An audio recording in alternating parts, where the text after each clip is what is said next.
అలనాటి సీతారాములకు కలిగిన సంతానమే లవకుశులు. వీరు అత్యంత పరాక్రమవంతులైన, పరిపాలనలో వీరి సంభాషణలు సత్యానికి, ధర్మానికి, ప్రజానురంజకానికి లోబడి సాగే వారి పలుకులే ఈనాటి అనగనగాలో ప్రత్యేకం.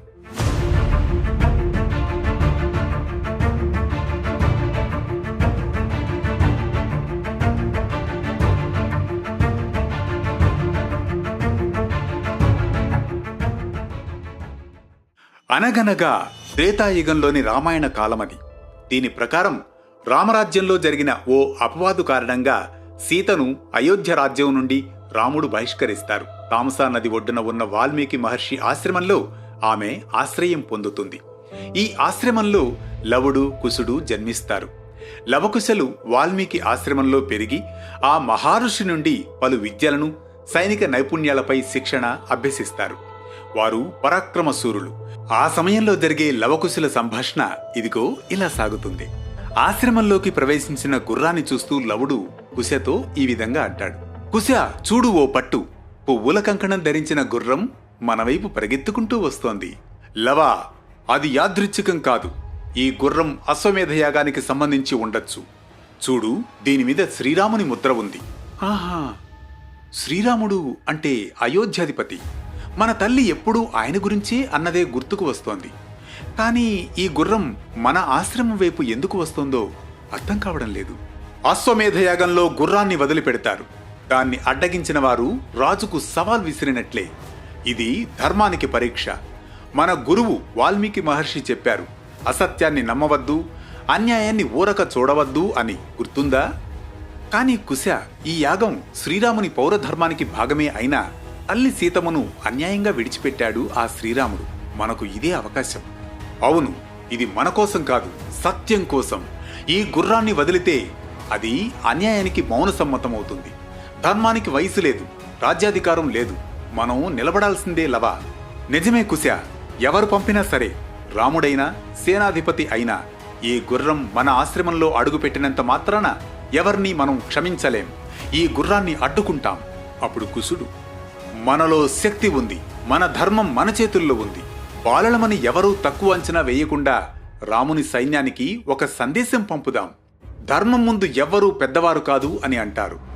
వాల్మీకి రామాయణం ప్రకారం లవుడు, కుశుడు ఆ శ్రీరాముని కుమారుడు. వారి తండ్రి తర్వాత రాజ్యానికి వారసులవుతారు. లవుడు లవపురి నగరాన్ని, కుశుడు కుశనగరాన్ని స్థాపిస్తారు.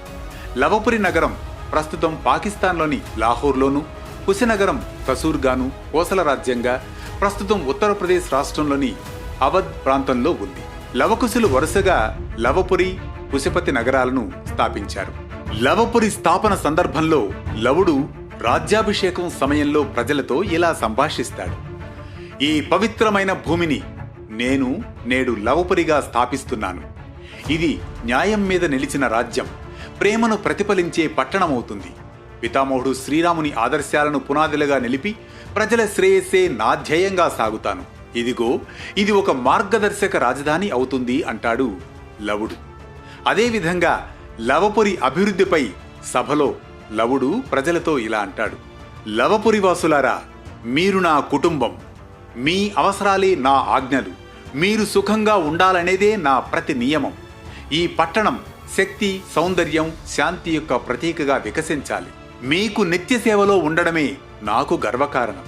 శత్రు దండయాత్రలో ధైర్యంగా మాట్లాడుతున్న లవుడు ఈ విధంగా అంటాడు.